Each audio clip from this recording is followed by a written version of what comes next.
Doctor, ¿se puede prevenir la alienación parental? Sí, claro, se debe prevenir la alienación parental y entre esos, pues sin duda es educarse frente a ese tema sin apasionamientos y con rigor científico. Cuando un niño o adolescente ya ha sido alienado, ¿qué medidas correctivas debemos tomar? ¿Qué podemos hacer? Pues una pregunta muy clave. En Colombia no se ha desarrollado, digamos, una terapia frente a la alienación soportada, por ejemplo, en la evidencia científica. No se ha hecho hasta ahora.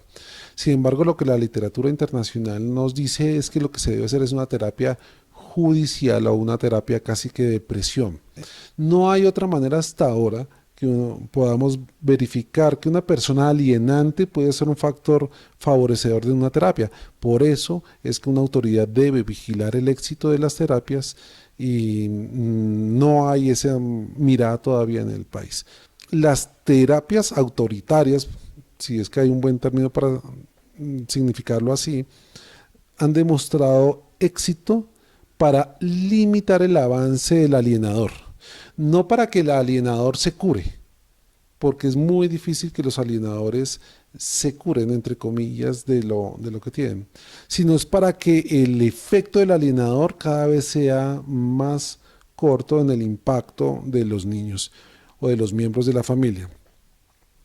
Los estudios de Botinelli nos demuestran que cerca del 80% de las personas alienadoras tienen trastornos de personalidad, lo cual hace que sean inflexibles, de difícil atención y que siempre están poniendo en riesgo a los demás o a sí mismos. Y las terapias para trastornos de personalidad han mostrado unos éxitos bastante relativos y con tendencia a poco éxito. Así que si planteamos una manera de curar la alienación parental, eh, implicaría vigilar al alienador, atender al infante según las necesidades de cada uno y procurar que las terapias no sean abordadas de una manera, por ejemplo, desde un punto de vista moral o desde un punto de vista de sesgos religiosos, sino que sean enteramente una supervisión científica. La pregunta de la mayoría de padres y madres que están viendo esta investigación es que si en otros países hay tratamientos y terapias de familia para la alienación parental, incluso en algunos países es penalizada, ¿por qué en Colombia hay funcionarias del ICBF y comisarias de familia que dicen que la alienación parental no existe?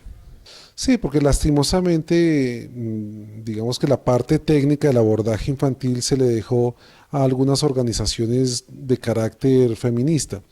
Al mantenerse estas organizaciones siendo operadores del gobierno sobre el cuidado de los niños, pues se generó una línea de trabajo histórica de más de 30 años en que solo organizaciones donde dibujan a la mujer como santa, como buena y a los hombres como lo contrario, generar entonces una pauta de abordaje siempre sesgada.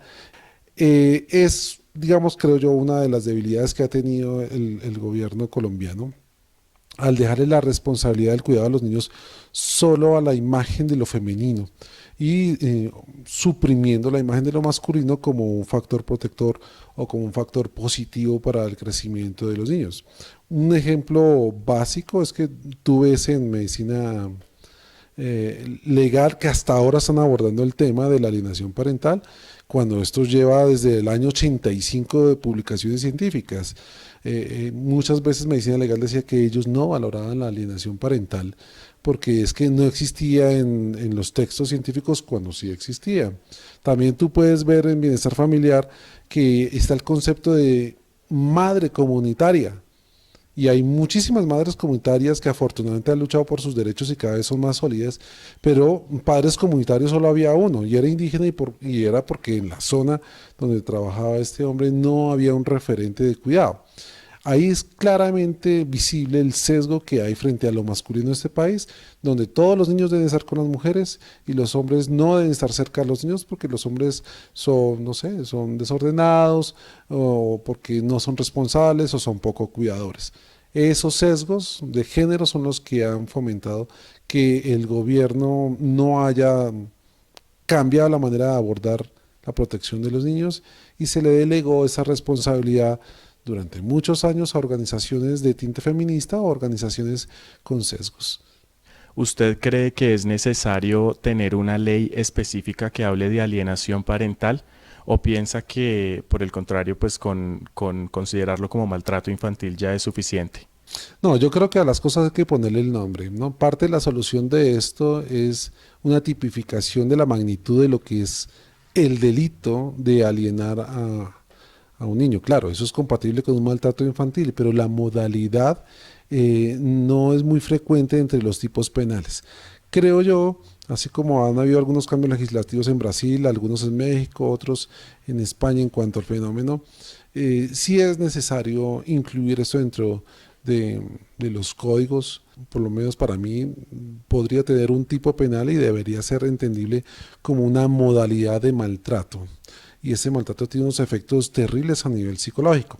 Lo que pasa es que casi siempre estamos muy concentrados en si el ojo está morado o si el brazo está fracturado, pero pocas veces nos damos cuenta si la psique de una persona sobre su salud mental está afectada o no. Y es justamente lo que se afecta con la alienación parental. Ahí no va a haber necesariamente el ojo morado ni el pellizco, sino que ahí van a haber lesiones psicológicas y esas lesiones psicológicas pues debieran ser tipificadas porque es una modalidad de maltrato tan terrible que en algunas partes es considerada tortura. ¿Qué efectos negativos puede tener la alienación parental sobre el niño o adolescente más adelante en la edad adulta? Pues digamos que la literatura nos habla de diferentes fenómenos. Por ejemplo, podemos hablar de trastornos afectivos, trastornos de ánimo, trastornos de relación, que digamos que eso es lo esperado, pero ya en la praxis hemos notado que no solo es una depresión lo que se le genera al niño, sino que se le genera tal nivel de desarraigo frente a su identidad que hace que los chicos puedan, cuando crezcan, tener unas adaptaciones anómalas frente a su realidad e inclusive desarrollan trastornos delirantes, que eso es algo bastante preocupante porque pues eso suele ocurrir ya más o menos en la adultez, pero hemos encontrado que hay trastornos delirantes desde la infancia, producidos por una alienación. Hemos visto la utilización de drogas. Muchos de estos niños apenas tienen manera, comienzan a consumir drogas, a constantemente tener tantos problemas disciplinarios que hacen que no se articulen adecuadamente al colegio, entonces no se adaptan a su sociedad, a su cultura, a su escuela. Sus procesos de desadaptación son tan altos que no hay posibilidades en muchos de ellos de tener una recuperación viable si no se suprime radicalmente el alienador. Así que los efectos van desde quizás una tristeza por no ver a sus padres hasta trastornos de la conducta severos. ¿Ideación suicida? Sin duda, sin duda. Es, por ejemplo, triste para mí reconocer que he visto niños de 6 años que hablan de la muerte cuando se espera que un niño comience a comprender lo que es la muerte alrededor de los 8 o 9 años.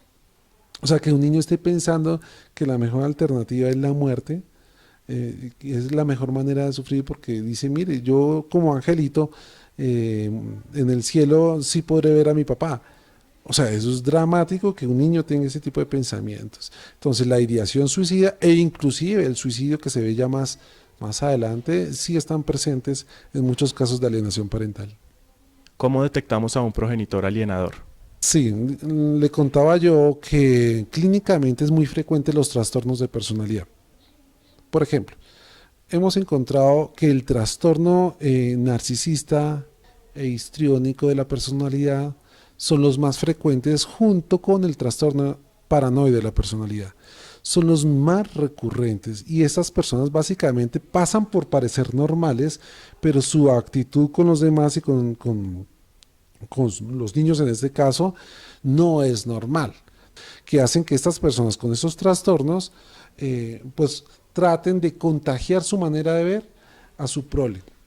De ahí que se ha visto que es muy frecuente que las personas con trastornos de personalidad, sobre todo del grupo B, un aspecto técnico, son padres de hijos que los entrenan para tener los mismos trastornos de personalidad. Así que es muy probable que alguien que sea víctima de un padre alienador, de una madre alienadora, puede desarrollar con el tiempo un trastorno semejante al de su padre y repliquen la modalidad de la alienación parental a futuro, cuando lleguen a ser ellos mismos padres de familia.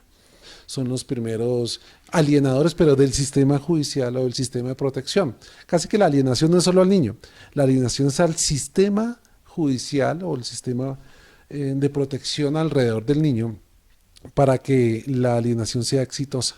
Los estudios de Botinelli demuestran que las escalas de psicopatía son las escalas más frecuentes en los alienadores. No que todos los alienadores sean psicópatas, pero sí que es bastante frecuente la conducta antisocial y psicópata en padres o madres alienadores.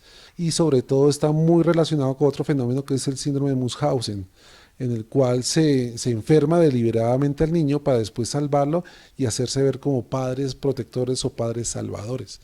Y eso sin duda, en el fondo, tiene una conducta antisocial o una conducta psicópata que es bastante reiterada en estos casos. El problema es que como se dibujan a sí mismos como personas de bien o personas súper protectoras o con grandes ideales morales, pues entonces la gente se siente como, qué raro, esta persona no puede ser alienante si se esfuerza tanto por proteger a sus hijos. No puede ser alienante si es un gran profesional. Y es justamente la fachada ideal de los alienadores.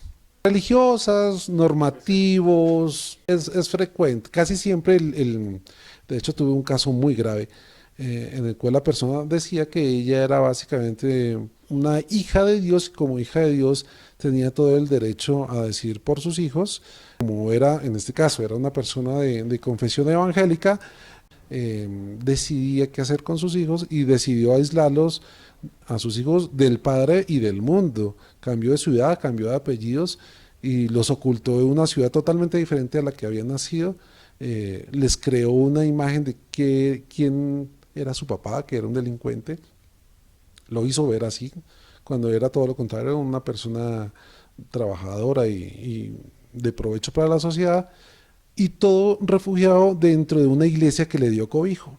Y dentro de esa iglesia profesada como la mejor mamá, la persona más abnegada, la más servicial, pero al mismo tiempo cuando se valoró a los niños ya tenían principios de trastornos delirantes.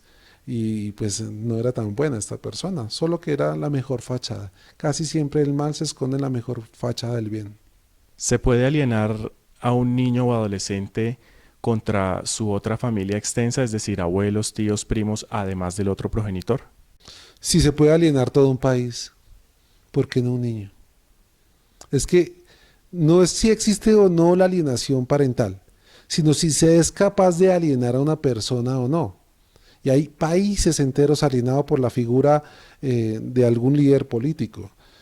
¿Cómo no va a ser frágil entonces un niño para venderle una historia, hacerle creer cosas fácilmente? Se puede alienar a un niño, se le pueden decir todas las historias y decirle que no solo su padre es malo, sino que sus abuelos son malos, que sus tíos son malos, que su ciudad es mala, que ya no tienen por qué estar en esa ciudad porque en esa ciudad hay venenos, porque se respira cosas feas y los niños no tienen otro tipo de referencia y dicen, pues bueno, está bien, no tienen otra alternativa para sobrevivir, tienen que creerle al alienador.